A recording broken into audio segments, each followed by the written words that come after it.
The Tao of Self-Confidence, episode 287. Welcome to the Tao of Self-Confidence, where I share stories of amazing women who have discovered their inner journey to self-confidence. Visit our website at thetaoofselfconfidence.com. Your inner journey to self-confidence awaits. Well, hello friend. Welcome to the Tao of Self-Confidence, where I share stories of amazing women who have discovered their inner journey to self-confidence. I'm your host today, Sheena Yapchan, and today I have a phenomenal lady on the show today. She is an investor and a trader, and I'm really excited to have her on and share her story with us. So without further ado, I'm going to introduce you to Raman Gill. Raman, how are you today? Maybe you can fill in a little bit more about yourself to our listeners. Yes, absolutely. Thank you for having me on the show. I am a full-time Forex trader and founder of the website tradingwithvenus.com. I'm also a wife and a mother of two beautiful girls. I moved from India to Canada back when I was 20. So I'm first generation Indo-Canadian. Thanks for sharing that. And what would be your favorite self-confidence quote? One of the quotes that I really like here in regards to the self-confidence is by William Jennings Bryan. And he says, the way to develop self-confidence is to do the thing you fear and get a record of successful experiences behind you. Thanks for sharing that quote. And I like that because for us to have courage or to be stronger is to face that fear, to feel that fear and do it anyway. Because if we don't, then that's how we become stuck. That's how we become conscious of what we do, we get scared and we forget to realize that fear is just an illusion, it's not real, and we can cure that by just taking action. So I really love that quote that you mentioned. In your own words, how would you define self-confidence? Actually, it's interesting that what you said about self-confidence, because that's exactly my definition of self-confidence. It's feeling the fear and doing it anyway. I don't remember ever in my life when I have had no fear, right? When I stop having fear, that's the time that I'm actually not growing. So every time I've moved to the next level, whether that's in my personal life or in my career, I've always had this fear with me, and I have over time learned how to use that fear and still do it. So it's each action that I take, it builds upon the previous action and it creates success in the end, which is really what brings self-confidence in me. So that quotation there is very, very applicable to my own life. Thanks for sharing that. And I think it's something that we all do, right? We feel the fear, and sometimes a lot of people feel that fear and get stuck instead of feeling the fear and just going with it, right? Just taking the action, just taking the plunge, no matter what the outcome is. Just doing it makes you feel better, makes you feel stronger. So I really like that definition that we both mentioned. and what was your life like before your discovery of self-confidence? I have always grown up with fear. So I can't describe myself as a overly self-confident person. I still have imposter syndrome, doesn't matter what kind of situation I'm in. Before, although now I know myself a little bit better, I'm more aware of who I am as a person and I'm more comfortable in my skin.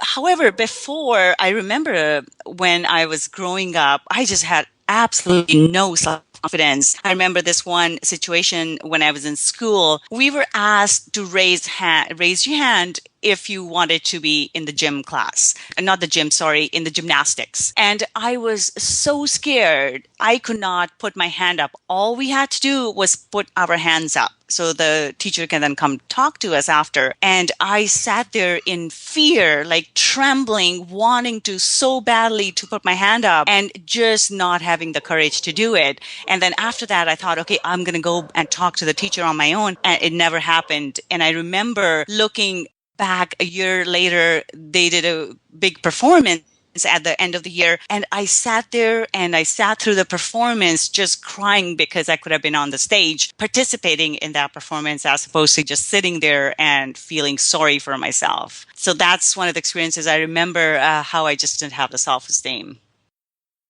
Thanks for sharing that. And I think, we all have gone through something where we're just so scared to the point that when it's passed by, it's like we kind of make that regret.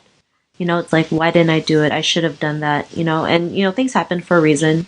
We don't know what it may be, but, they happen and, maybe we're meant for other things. But sometimes that fear, just keeps us stuck to the point that we're just so afraid to do anything. And, what was that point in your life when you had the courage to just go out there and do what you love, even though you were scared of it? Like, what was that aha moment? So that particular experience, I think, taught me a very valuable lesson. And the lesson really was that if I don't put my hand up, nobody else is going to do it for me. So I have to be the one who has to step up and just put my hand up. Like, don't worry about the rest. If I'm not a great gymnast, do not worry about it, but just take that action step. And since then, I think it was one of the turning points. And every time I remember I would sometimes get into this situation where it's analysis paralysis. I would think about something for so long that the opportunity would just pass me by. And I would be sitting there still thinking about it, and somebody would go and do what I wanted to do. So it's been a few moments like that, that being a key moment for me where I decided that at the very least, I'm going to put my hand up, and then we'll see what happens after. Thanks for sharing that. And something as simple as just even putting your hand up can be scary, right? Especially in school, because sometimes we were afraid of people making fun of us or telling us we're stupid or even getting the wrong answer. So, what was your life like after that moment? So now, since then, throughout the school, I started doing more things. So I started participating in like debates. I started delivering speeches and things like that. And I still remember I went into this debate competition, and the entire time my voice trembled. You could hear it as I was up there on the podium, basically reciting the speech that I had learned. So I had no self-confidence. However, just going up there made a huge difference. And so it's things like that that have now given me, today my life is so much different. When I first came to Canada, I had no money. There was, it was just, I was an immigrant. I didn't know the culture. I didn't know the country. And it was hard. I remember trying to, I would not buy can of soda for myself because I wanted to save the money for bus fare. So things like that. So now, since then, my first big step that I took was I went to school. And that was something I could not afford at the time, but I still make that decision. So it's been little decisions over time that has now compounded to me having, the comfortable life, being a trader, having a portfolio, and teaching other people how to take control of their financial life. So all of that has come from that. Even today, I have to say, every time I have a podcast, it's called Trading with Venus. Every time I have to do a podcast, I am just so scared, but then I still do it. So things are different in that I know now that fear is only in the moment, so I can work my way through that and move to the next level. So that's the major difference now. It doesn't just stop me from doing things. Thanks for sharing that. And I'm the same with you when it comes to podcasting. I still get I still tremble. I still get scared. Sometimes you could hear in my voice when I do it, but, confidence is just taking that action, even if you have that fear, even if you have all those thoughts in your heads, like, what if someone thinks I'm stupid or no one's going to listen? You just go ahead and do it, and you never know what might happen. So I feel for you when it comes to podcasting. And, to our to the woman who's listening to your episode, she may be in her own journey of self-confidence. What would be that one tip you would give to her? Again, it will be just the importance of taking action. And one of the things that, again, we get into thinking, okay, is this the right step, right? Like, what I've learned is it doesn't matter. Even if it's the wrong step, it's a step forward. So sitting in there and not taking any action is worse than taking the wrong action, because when you start on your journey, new things will show up, stuff will line up, universe will create opportunities that you may not have thought possible at the beginning. You wouldn't even have considered you would ever get that opportunity, but just because you started doing, things line up, and that has been my experience. Doors open up, you have these synchronicities in your life where you meet people or somebody says something or puts you in touch with someone, and your journey takes a way different path than you would have expected. And another thing I want to say to all the women out there is an important lesson I've learned in my life is it's very, very important for us to be self-sufficient financially. So that's something I would just want to put out there because I am in the financial industry. Don't be scared of looking at your expenses. So it's again, your finances, because it's one of those things, it may be scary, but just do it anyway. Just start tracking things. Just look at the income that's coming in and start planning things with it in terms of investing. Even if you make small investments, just do it anyway.